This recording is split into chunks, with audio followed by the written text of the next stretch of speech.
Hello everyone, welcome back to my channel the lit PT blog. आज के blog का topic है fascia stretching. Guys, एक छोटी सी चीज़ जो हम डेली इग्नोर करते हैं वो एक्चुअली हमारी बॉडी का सीक्रेट वेपन है, फेशिया। अगर आप बिगिनर हो या एडवांस्ड, फेशिया स्ट्रेचेज आपके वर्कआउट को नेक्स्ट लेवल पे ले जा सकता है। आज मैं आपको बताऊंगा कि फेशिया स्ट्रेचेज क्यों ज़रूरी हैं, उनके फ़ायदे क्या हैं और अगर आप उन्हें इग्नोर करते हैं तो नुकसान क्या हो सकता है। बिलीव मी, ये नॉलेज आपको बोर नहीं करेगी। तो सबसे पहले, फेशिया क्या होता है? फेशिया एक कनेक्टिव टिश्यू है जो मसल्स, बोन्स और ऑर्गन्स को एक नेटवर्क की तरह रैप करता है। इमेजिन करो एक स्पाइडर वेब जो पूरे बॉडी को एक साथ होल्ड करता है। अगर ये वेब टाइट हो जाए तो मूवमेंट स्टिफ हो जाता है और वर्कआउट का मज़ा भी ख़त्म हो जाता है। फेशिया स्ट्रेचेज क्यों ज़रूरी हैं? Point 1, mobility boost. Fascia release होने से बॉडी फ्री फील करती है और रेंज ऑफ मोशन बढ़ जाता है। Number 2, pain relief. कभी अनएक्सप्लेन्ड पेन होता है जो मसल से नहीं फेशिया से होता है। स्ट्रेचिंग से वो पेन कम हो जाता है। Number 3, better performance. वर्कआउट के बाद रिकवरी फास्ट होती है और अगले दिन एनर्जी ज़्यादा होती है। Number 4, injury prevention. Tight fascia injuries का रिस्क बढ़ाता है, स्ट्रेचिंग से ये रिस्क कम हो जाता है। हम फेशिया स्ट्रेचिंग को डेली रूटीन में ऐड क्यों करें? जैसे ब्रशिंग और हाइड्रेशन डेली रूटीन का पार्ट है, वैसे फेशिया स्ट्रेचिंग भी एक बॉडी हाइजीन है। सिर्फ 10 से 15 मिनट इन्वेस्ट करो और अपना डिफरेंस फील करो।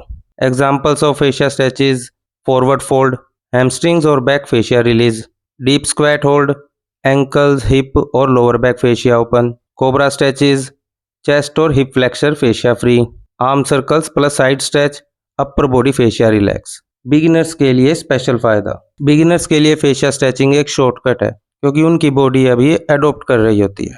फेशिया रिलीज उन्हें फ्लेक्सिबिलिटी और स्ट्रेंथ दोनों में फास्ट इंप्रूवमेंट देता है, मतलब लर्निंग कर्व शॉर्ट हो जाता है। अगर फेशिया स्ट्रेचेज इग्नोर करें तो उसके नुकसान क्या क्या होते हैं?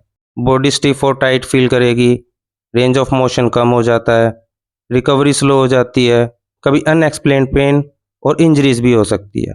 लॉन्ग टर्म में पोस्चर और परफॉर्मेंस दोनों डाउन हो जाती है।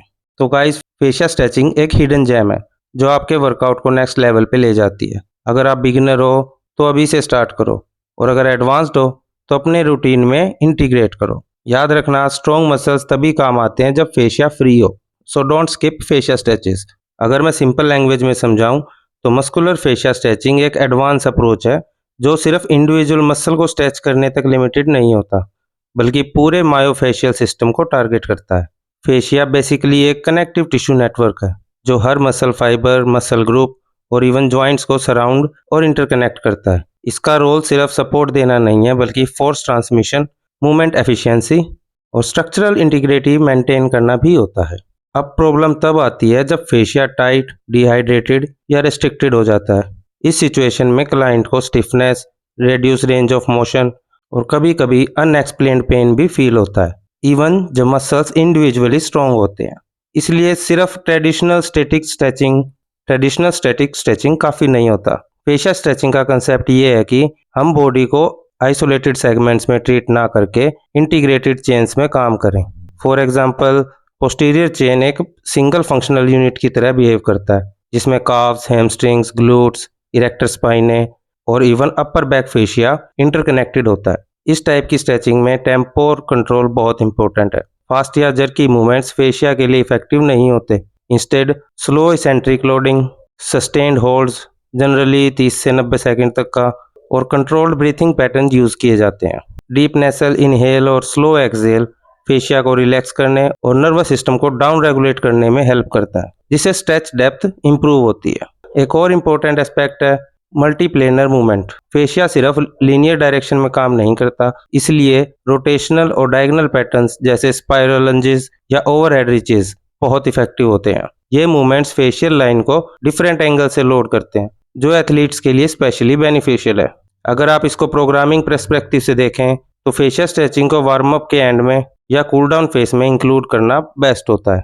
हैवी लिफ्टिंग डेज जैसे डेडलिफ्ट सेशंस के बाद पोस्टीरियर चेन फेशिया रिलीज करना रिकवरी और नेक्स्ट सेशन परफॉर्मेंस दोनों में इंप्रूव करता है।